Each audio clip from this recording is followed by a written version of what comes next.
Good afternoon, this is Chad Nash with Inner Lion, and today I am proud that we're doing our fourth Cubicle interview with Victor Razee with Razee Empowerment Group here in San Diego. So welcome, Victor. I appreciate you coming in. Thank you. Thank you for having me.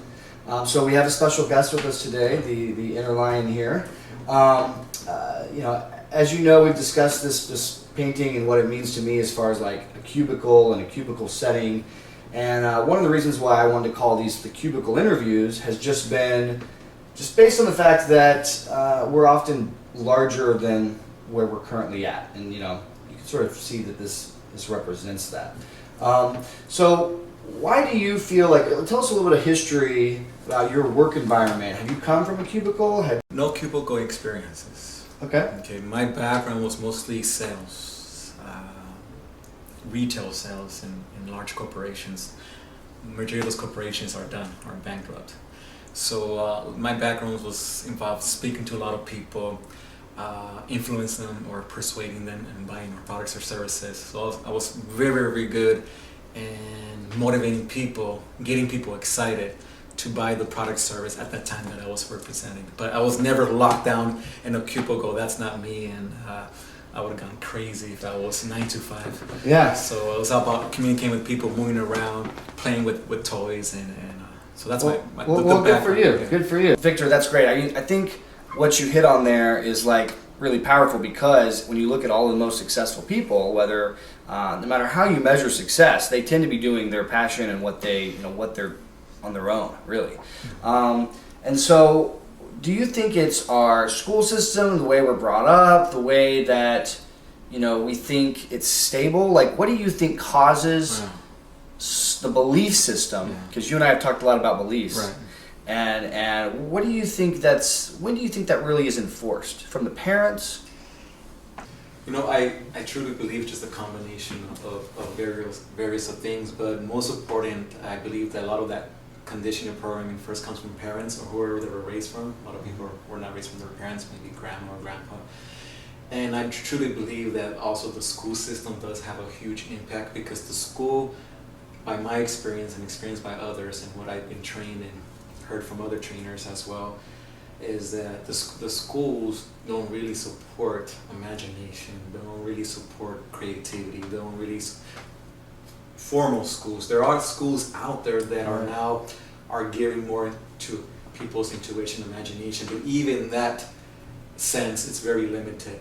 But your formal school systems, they don't support creativity, they don't support imagination, they don't support intuition, they don't support creative ideas. You must follow our program, you must learn history, even though they believe that's important. I truly believe learning about history just repeats the same stuff that either has not been successful or been very impactful on people. So they make them learn things that they don't want to learn, and they teach them that you must follow a certain path, a certain program to be successful, or what they consider to be successful, which is school, which is college, which is that formal path.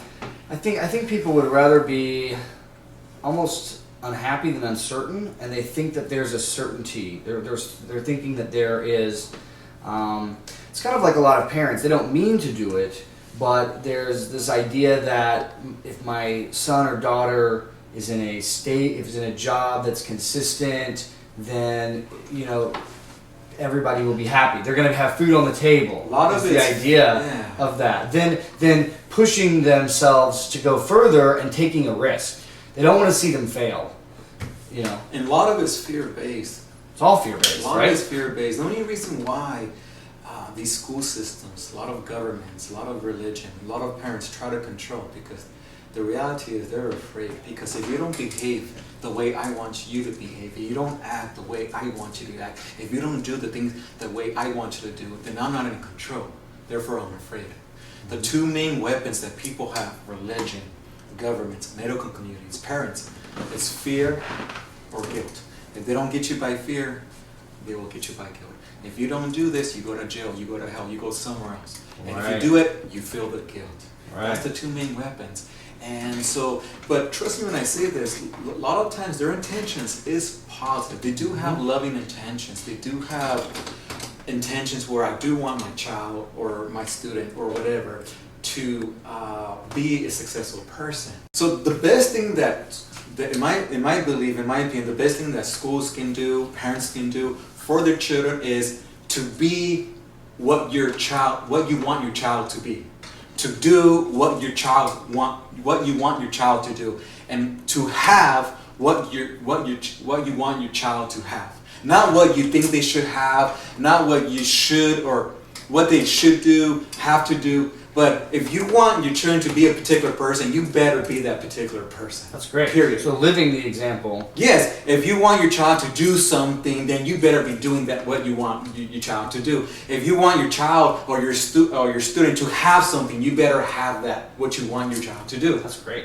I love that. Or be your, so you're the. That's very different than, I mean, in a way, the way you hear, it's like, oh, well, I want this for my child. I want this for my. But they're the opposite, right? And usually they're coming from fear. So your child or your student, they don't really listening. They're not really getting what you're saying. They're more feeling what you're saying. Okay, so it doesn't really matter. You can read a powerful book on positive affirmation to your child, but as you read it, you're reading it based on fear, based on anger, based on whatever. Your child or your student will feel more of that and will incorporate or be programmed or conditioned or be more influenced on the emotions, on the tonality, rather than the words that you're saying. Almost like we have vibrations or something. No, It's all vibrations. I know, it's all vibrations. That's what we're learning, right? Yeah. So, okay, so you're in empowerment. You've been doing this for a while now, and that's awesome. What do you think are the best way to conquer some of those? Like, I know that's a process to get beyond those beliefs and to move past those. What would you say are just a few basic principles you would live by for to get past the block? If I'm in a cubicle right now. Yeah. I'm in a cubicle, I've got rent to pay, and I don't know if I start my own business, if I do my own thing. My son just started kindergarten. Mm-hmm. I'm living in fear. If that's where I'm at, that might be where I'm at. Right. And if I'm there, Which is okay. So what would you say would be a few tips for them? Start with the belief. It goes back to awareness. First of all, be aware that you can change. Okay, because awareness is the first step in all healing and all change.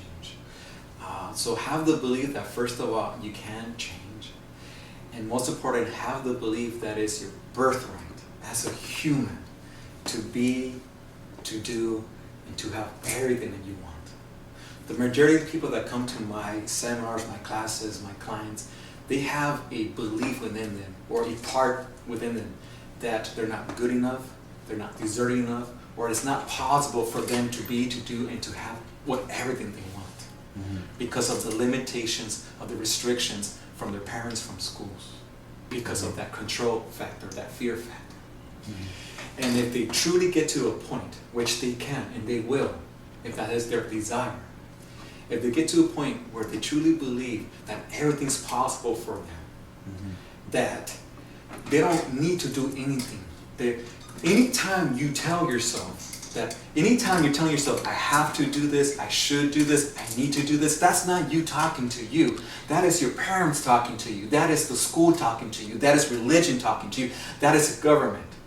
Anytime you hear, telling yourself I should, it's not about I should do, I have to, I need to do. It's about what you want to do, what you desire to do, what you dream to do, and having the belief that is possible, that is your birthright.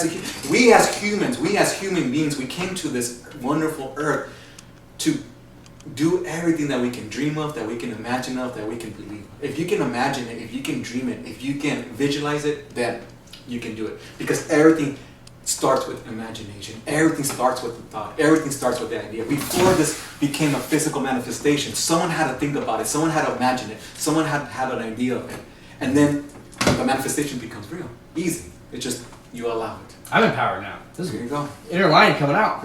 So what is it that you do? Because we all experience fear. That emotion is there. So when you feel it, you would say the first thing to do would be to say consciously awareness, fear is coming by. Yeah.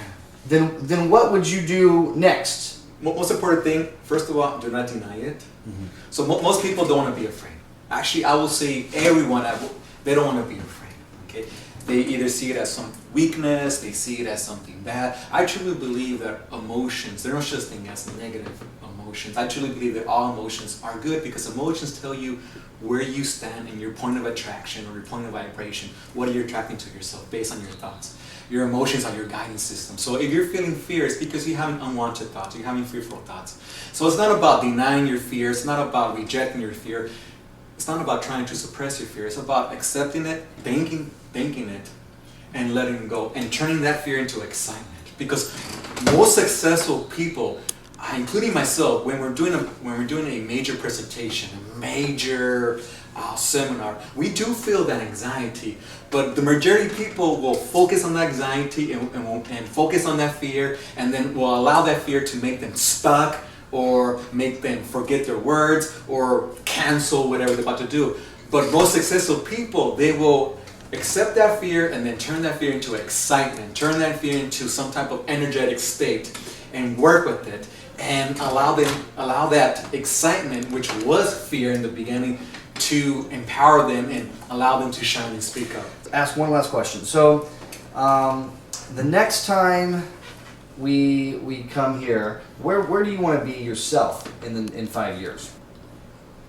I definitely want to reach out more to the masses. I definitely see myself doing more international traveling and doing these empowerment seminars, these empowering workshops in different countries and reaching out more to the masses. My greatest passion, my purpose is to spread self-awareness of self-healing through self-love.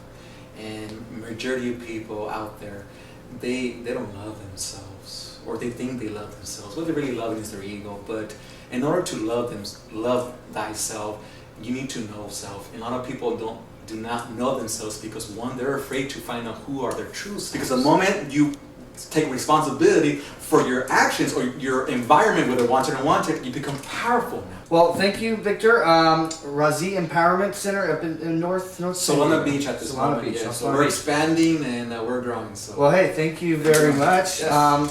This will be our fourth Cubicle interview. So the book will be out later on this fall, thelioninthecubicle.com or Inner Lion. So check us out at is it youtube.com/yourinnerlion or innerlion.com. Thanks, and we'll see you soon.